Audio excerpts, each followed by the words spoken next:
आणि आता बातमी आहे सोमनाथ सूर्यवंशीच्या मृत्यू प्रकरणाशी संबंधित। परभणीतल्या सोमनाथ सूर्यवंशीचा मृत्यू कसा झाला याचा अहवाल जवळपास 3 महिन्यांनी समोर आलाय। सोमनाथ सूर्यवंशींच्या मृत्यूला पोलिसच जबाबदार असल्याचा ठपका न्यायालयीन समितीच्या अहवालात ठेवण्यात आलाय। त्यानंतर सोमनाथच्या मृत्यूला जे कोणी दोषी असतील त्यांना फाशी द्या अशी मागणी सोमनाथच्या आईने केली आहे। तर या प्रकरणी विरोधक आणि सत्ताधाऱ्यांमध्ये आता आरोप प्रत्यारोप सुरू झालेत। पाहूयात। सोमनाथचा मृत्यू कसा झाला यावर सोमनाथच्या मृत्यूला पोलीसच जबाबदार आहेत असा ठपका न्यायदंडाधिकाऱ्यांनी ठेवलाय। या प्रकरणी 451 पानांचा सविस्तर अहवाल मानवाधिकार आयोगाला सादर करण्यात आलाय। परभणीमध्ये डॉक्टर बाबासाहेब आंबेडकर पुतळा परिसरात संविधान प्रतिकृतीची तोडफोड झाल्यानंतर परभणीमध्ये मोठा हिंसाचार उसळला होता। त्यावेळी आंदोलन करणाऱ्या सोमनाथ सूर्यवंशीला पोलिसांनी ताब्यात घेतलं होतं। आधी हे संपूर्ण प्रकरण नेमकं काय होतं ते जाणून घेऊयात। 10 डिसेंबर 2024 ला परभणीमधल्या डॉक्टर बाबासाहेब आंबेडकर यांच्या पुतळ्यासमोरच्या संविधानाच्या प्रतिकृतीची नासधूस करण्यात आली। ज्यानं ही नासधूस केली ती व्यक्ती मनोरुग्ण आहे आणि त्याच्यावर कारवाई केल्याचं सांगण्यात आलं। संविधानाच्या प्रतीचं नुकसान केल्याच्या घटनेच्या निषेधार्थ आंबेडकरी अनुयायांनी 11 डिसेंबरला शहरात बंद पुकारला। या बंदला हिंसक वळण लागलं। शहरातली काही दुकानं आणि वाहनांवर दगडफेकीच्या घटना घडल्या। या प्रकरणी पोलिसांनी काही जणांची धरपकड केली। त्याचवेळी सोमनाथ सूर्यवंशीला अटकही करण्यात आली। सोमनाथ 2 दिवस पोलीस कोठडीत होता। त्यानंतर त्याला न्यायालयीन कोठडीत पाठवण्यात आलं। पोलिसांच्या सांगण्यानुसार 15 डिसेंबरच्या सकाळी छातीत कळ येत असल्याची तक्रार सोमनाथनं केली। त्यानंतर त्याला स्थानिक रुग्णालयात दाखल करण्यात आलं आणि तिथंच त्याला मृत घोषित करण्यात आलं। सोमनाथचा मृत्यू पोलिसांच्या मारहाणीत झाल्याचा आरोप त्याच्या कुटुंबियांनी आणि विरोधकांनी केला। या प्रकरणातल्या दोषी पोलीस कर्मचाऱ्यांविरोधात खुनाचा गुन्हा दाखल करून फाशीची शिक्षा द्यावी यासाठी परभणीमध्ये बरीच आंदोलनं झाली। राज्य सरकारनं या प्रकरणाची चौकशी करण्यासाठी स्थापन केलेल्या समितीनं 3 महिन्यांनी अहवाल सादर केलाय।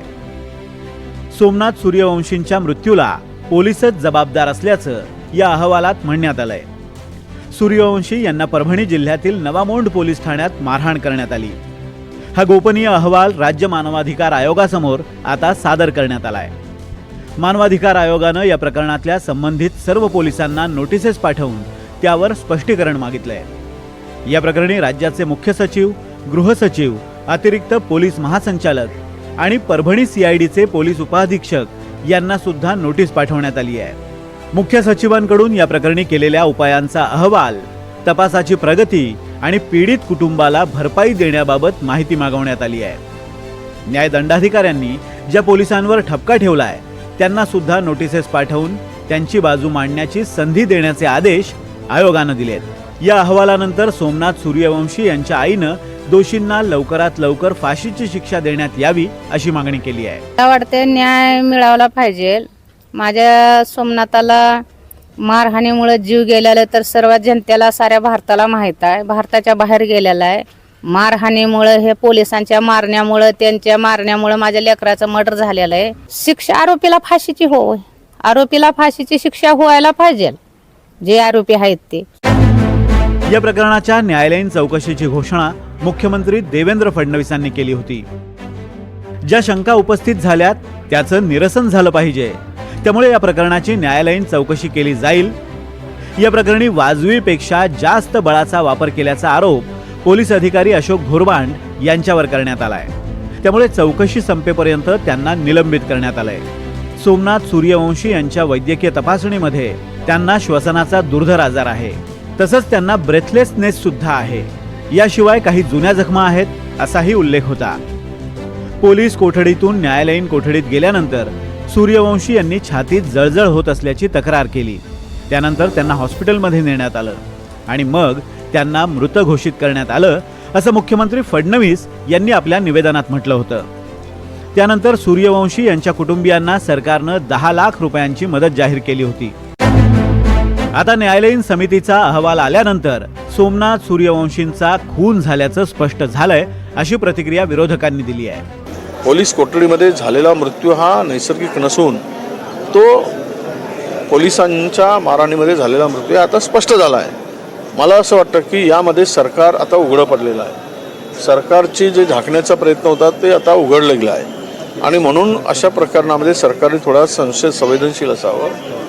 एका दलित तरुणांचा खून घेताना ते लपवणं हे मला वाटतं की पाप आहे आणि सरकारने ते पाप केलेलं आहे. त्याची क्षमा माफी सरकारने मागितली पाहिजे.